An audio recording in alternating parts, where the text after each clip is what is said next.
And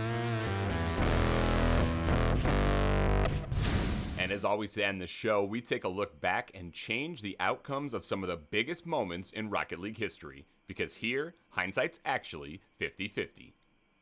The RLCS Season 9 World Championship was scheduled to take place at the Curtis Culwell Center in June of 2020, but was canceled due to the pandemic. The LAN was slated to be the biggest yet in North America, maybe the biggest ever, with tickets selling out quicker than any event before. The lack of a world championship left lingering uncertainty as to which team was the best in the world, creating a chasm in LAN play that was only recently filled by the fall major. NRG has still yet to have a chance to defend their title, a chance they'll hopefully get later this year. But what would have happened if they did get that chance? What team would have won Season 9 Worlds if it had taken place? Right out the gates, my heart and gut say NRG. They were hot off that World Championship. That roster was stacked to be the perfect super team in that era. But Dig really overperformed over in the European playoffs against the Vitality, who was consistent all season long. Vitality looked a little silly, and we know how much of a LAN threat they can be, especially to a team like NRG. So something about this all felt off to me. It all felt a little bit too safe, and it didn't quite add up. I went to digging, and I got my answer. Season 9 World Champion would have been Ghost Gaming.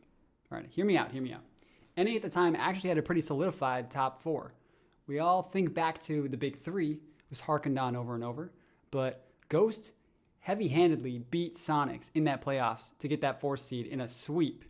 It was dominant, and they were up there with some of the best. All of Ghost's season losses were actually early on, and they beat G2 and NRG once they started heating up, and we would have gotten a chance in Dallas to see Lamb Lucian paired with Mist and Atomic. These are some of the players that became household names in RLCSX, and this would have been a wake-up call to these teams that things were changing. And the new formats that rewarded long-term success were really about to benefit and explode for these players that were top tier. Nice little bow to top all that off.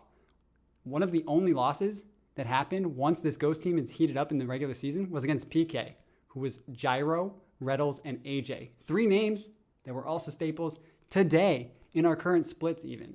So it's hard to overlook this roster, Ghost Gaming. They had gotten their chance to shine in Dallas. There would have been some historic plays, some absolutely game-changing, meta-defining Ghost Gaming moments there. And I think it would be foolish to not humor this as a very real possibility for Ghost to take it all. You said Ghost at first, and I thought, I don't know about this at all. I didn't even consider them. But then I was looking at the roster. I'm like, okay, you chose players who are good now. That's a smart choice right out the gate. They did beat G2 as well in that regular season, so I'll give you that. That's not a bad choice. Not nearly as bad as I might have thought out the gate. But you know who would have beat Ghost if they had to play them at LAN? That would have been Mouse Sports. Because Mouse Sports got some legends on that team. Think back to RLCS Season 9. Mouse Sports got Scrub Killa, they got Cuxer, and they got Speed, who I think to this day is still underrated. I don't know how that guy hasn't found himself on a top team yet. But I look at this team, they were pushing in Season 9. The regular season, they were getting better and better. Kind of like Ghost, like you're saying. Some early losses are maybe ugly, but things are looking better as the regular season goes on. They get down to the playoffs of the regional. They get knocked out, but they get knocked out by Dignitas. They're the eventual EU champs. And they do it in 7 games. So they nearly took out Dig. It was super close. If not for Dig, who knows what would have happened. They might have won that EU regional. So they're making it to LAN for sure. And then when they get there, I think they just continue to use those lessons that they had in the regular seasons to improve. And I got them win, and I think they take it. And after that, man, the implication's massive. First off, Scrub, the wild card that is Scrub, I think he doesn't ditch the team. He doesn't turn his back on the team.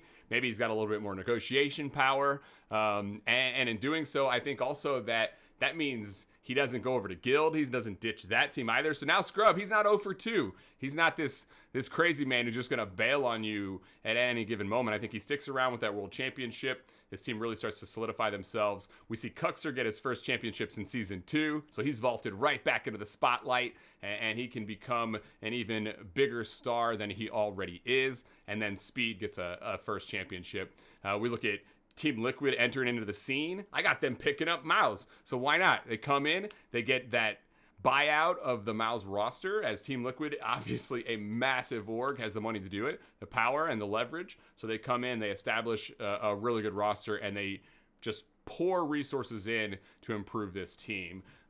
So I think overall, we're going to see a completely different EU landscape, just like a lot of our hindsights where we're changing the landscapes of entire regions with these answers. I mean, these players sticking on this team, that means a lot of the teams you see right now are going to be different. So, why not Mouse?